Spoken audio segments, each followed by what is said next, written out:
A little bit about the genetics of CHARGE. CHARGE is a genetic condition. The one gene that we know causes CHARGE is the CHD7 gene, which is on chromosome 8.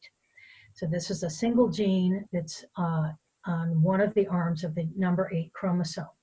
Most of the time, the changes in that gene that cause CHARGE are nonsense mutations. A mutation is a variation or a change in the genetic material in the gene, and nonsense means that it's a change that makes it so the CHD7 protein, that's the protein that's coded for by the gene, isn't working. It turns the information that makes the gene into nonsense, so it's no longer making a functional protein.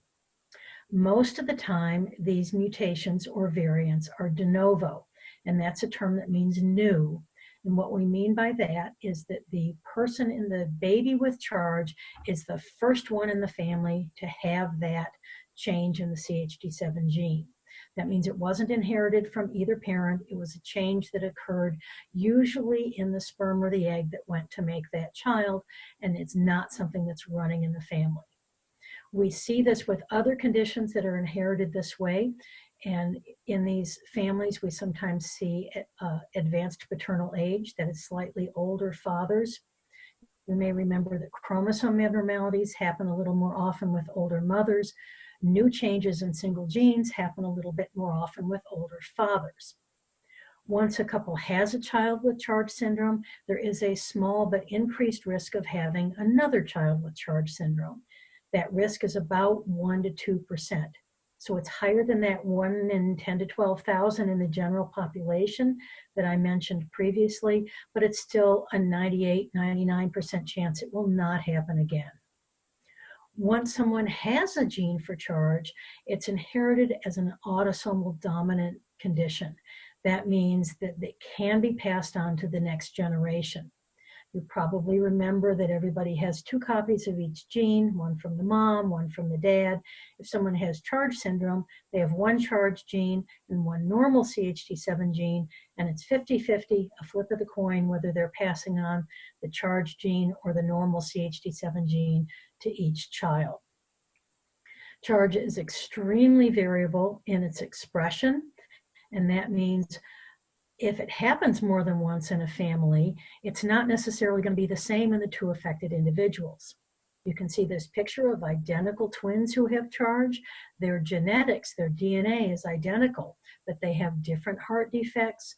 One of them needed a tracheostomy, the other one didn't. So they're not identical in how the CHARGE is showing up in each of them. The family that you see here in all white on the beach, their oldest child, who's sitting on the sand, has CHARGE syndrome. The middle 2 children don't have CHARGE syndrome, and the baby in the mom's arms does have CHARGE syndrome. So this was a recurrence. Neither parent has it, but it was a recurrence in the family. This family has actually gone on to have a 5th child who does not have CHARGE syndrome. So, but again, the 2 boys in this family who have CHARGE have slightly different features. We've also seen people who've been diagnosed with CHARGE, a parent who's been diagnosed with CHARGE because they have a child who has more typical CHARGE. So in those situations, you have a child who's diagnosed with classical typical CHARGE syndrome, and you look really closely at the parents and you realize, oh, he's got a hearing loss. Maybe he had feeding problems when he was a baby. Maybe he walked late because he had balance problems. And when you do the testing, you find out that he carries that same gene, but it was never brought to medical attention because the problems weren't as severe.